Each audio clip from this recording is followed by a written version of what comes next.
Selena is the marksman of the Stella Familia group, White Altair, under the command of Calipe. Her skill with the rifle is unmatched among the crew, but she isn't about to be too headstrong to gloat about it. When looking at Selena's deck, you have a pretty solid base set. Her standard core deck is 2 copies of Engagement Fire, 1 Emergency Shielding, 1 High-Powered Scope, 1 Target Spotted, 1 Drone Bombing, 1 Tactical Maneuver, and 1 Sniper's Domain. Her Sniper's Domain card is really good because it's her Outbreak of War, which means it's going to be in the beginning of your hand no matter what. When looking at upgrades for cards such as High Power, make sure that you're looking to do additional attacks, such as when another attacks, 100% coordinated attack for 1 turn is very handy, especially when you have other characters that do either single or AoE hits.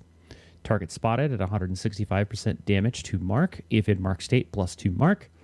Drone Bombing, 132% damage to all enemies combo, 2 mark to all enemies.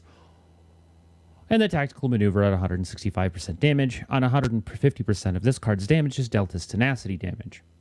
That's really important because, well, that means that they're going to be shield broken and can take a bit more damage. Her ultimate also starts at a base damage of 300 in Mark 3, which can be improved to 350 and Mark 4 once her ego has been uncapped.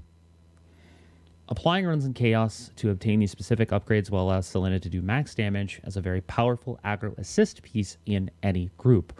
Mark allows for the deck to always have additional hits, and that can mean the difference between a 5-turn kill and a 6-turn wipe. Piercing damage on her basic attacks via her potential is also incredibly important, along with other cards like Tactical Action that will allow for her to put more damage, as well as Shock that hits everything and puts them in a much more weakened state to make her an even more deadly sniper without peer. Gear in Chaos is generally something that you also want to take a look at. Blue Pot seems to be one of her favorite places, especially seeing things such as the Mutated Order to do additional damage before they can even act with a solid amount of attack power, and the Bloodstones that give additional HP boost from the total amount of damage done. And while the higher the rarity, the more health you get back. While other agents like Ray or Cassius give you a one-time boost, Selena and her mark buff are incremental, and it stacks and stays like Tressa's Agony, which means it really comes in handy when trying to whittle down bosses and just about anything else in between. Plus, the piercing damage from her basic attacks and the Tactical Advantage card that gives you additional 15% per card gives you the ability to really hone in on especially those very rough, high shield bosses. When pairing her up, as far as a full deck is concerned, characters like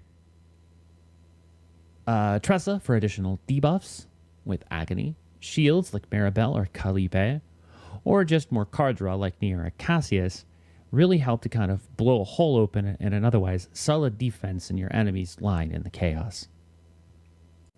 Overall here, with the total output that you see here in the example that I've got as far as this combat, obviously you're looking at something that's a little bit more toned down, and you want to look at the future. So when you really kind of narrow it down, Selena really shines as an all-out aggro attacker. She does have some specific cards that can also be used for shielding, but honestly, that's what the rest of the core is for. By having characters like Calipe or Maribel, even Amir since she's free, and then using characters like Mika, Nia, or Leia to really fill in that third sort of supporty healer role. Gives you a little bit more variety as far as which characters you want to use, plus other characters that have the additional availability of attacking will also give additional attacks and mark shots for Selena's overall combat retinue.